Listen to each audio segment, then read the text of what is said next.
Unsolicited advice. What you whispering for? Yo, what's unsolicited advice? Take it or leave it. It is what we all came here for, what we all been waiting on. We all been waiting on this, so let's get to it. We're going to talk about toxic masculinity. So, of course, it's the same thing about men as it is women. It means harmful, cultural norms and expressions placed on men that pressure them to act restrictive, often in damaging ways. It doesn't mean that masculinity is bad, but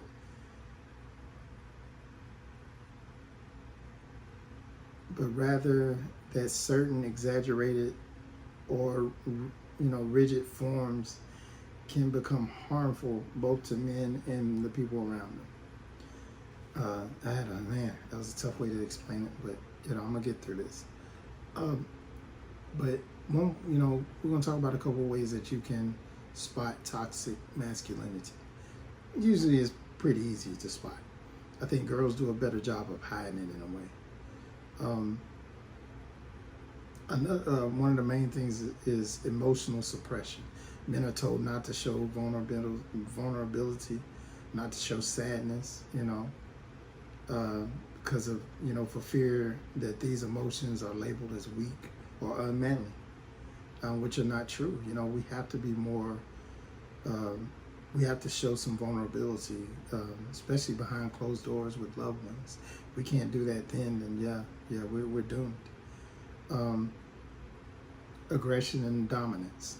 Manhood is often tied to power, control, using aggression to prove toughness. But that can be very toxic because you think that that's the only way that people are going to listen. Or the only way people are going to either leave you alone or mind you or look at you as a man. It's just one of those things. So another thing that's bad is toxic masculinity can definitely have disdain for feminine traits, qualities like empathy, gentleness, nurturing. It's dismissed as inferior. And men are pressed to avoid those type of women, which is weird. It's weird. But toxic masculinity, they look down on things like that. Hyper competitiveness, it's nothing wrong with being competitive, but when you're overly competitive, it means that you feel like your worth is measured in your wins, and if you're winning more, if you're earning more, or being an alpha, which technically you don't want to be an alpha, you want to be a sigma, but that's a whole nother story. But it's all about being an alpha at all costs, and that can be dangerous. And I'd say the last one is sexual conquest as validation. So a lot of people, especially women, definitely believe that toxic masculinity is linked to guys trying to conquer as many women as possible sexually. Men are encouraged to prove themselves through sexual dominance rather than healthy intimacy. So, which I think is a little different nowadays. Back in the day, they would be like, oh, you ain't getting no ass, you ain't fucking nobody. But nowadays, I'm not necessarily sure. I think there's so many different ways. I think it's a little easier. Let's just be honest, it's easier to have sex than it used to be.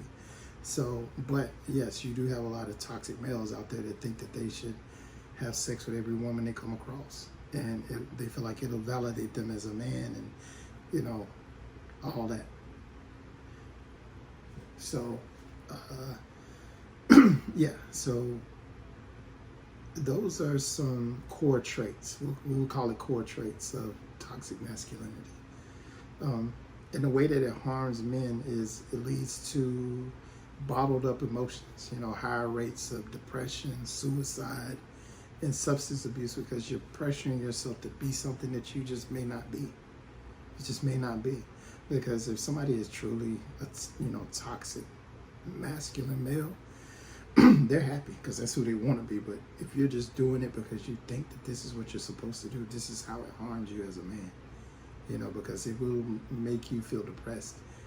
It will lead you to substance abuse, and more than likely, you will have suicide thoughts, if not attempting suicide. I'd say it discourages men from seeking help,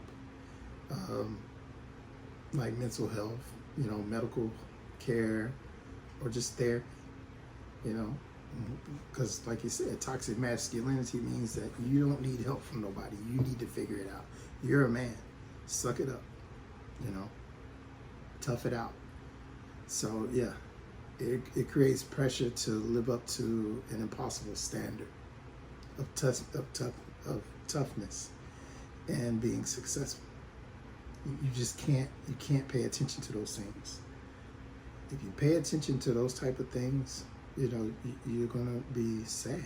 If you're trying to pay attention to every little moment to try to prove that you're tough. And don't get me wrong, being a man is hard. You have to leave out of that door of your house every day and prove that you're a man and that you can provide. You literally have to do that. Every day, you have to prove that you're a man. In some form or fashion, when you leave your house every day. And pray that you come home in one piece as a man. But yeah, toxic masculinity can hurt others as well. It fuels sexism, it fuels harassment, it fuels violence against women.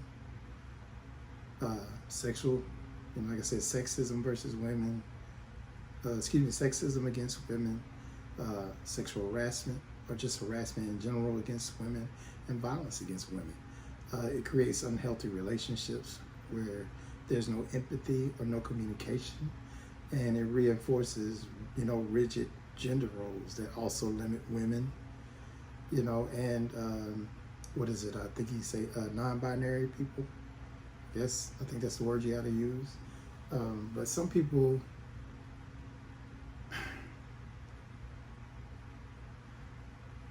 to be masculine is to embrace courage, responsibility, accountability, strength, while also allowing space to be vulnerable, to be kind, and to be honest.